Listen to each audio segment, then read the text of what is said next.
Démarrons l'actualité internationale en RDC. Le roi Philippe de Belgique réitère ses regrets pour les blessures du passé.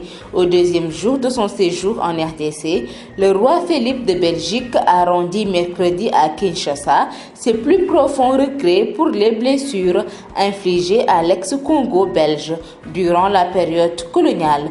Au deuxième jour d'une visite en RDC, danse en évocation du passé et du délicat travail de réconciliation entre les deux pays, le régime colonial était basé sur l'exploitation et la domination. Ce régime était celui d'une relation inégale, en soi injustifiable, marquée par le paternalisme, les discriminations et le racisme. Il a donné lieu à des exactions et des humiliations.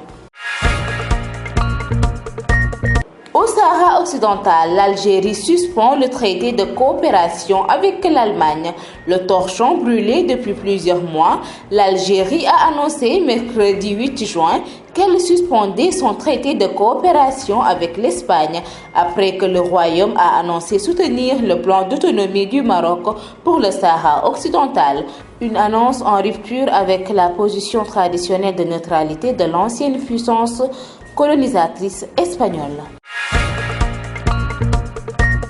La guerre en Ukraine menant à déclencher une vague sans précédent de faim et de misère dans le monde. Plus de 3 mois après le début de la guerre en Ukraine, les populations du monde entier sont confrontées à une crise du coût de la vie jamais vue depuis plus d'une génération.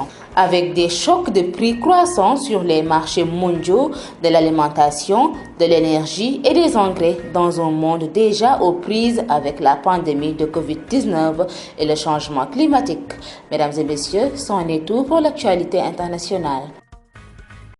ci République démocratique bu Congo, roi Philippe bu Belgique moo ngi réccu bu baax la jotoon a xew ci diggante Belgique ak RD Congo. ci visite ba mu amaloon foofee mu ngi jéggalu bu baax ñaawteef ya nga xamante ne waa réewam ñoo ngi ko doon def jëmale ko ca waa Congo te mu nekkoon noot biñ leen defoon ak ay liggéey yu méttee yuñ leen doon imposé te teguñu ko fenn.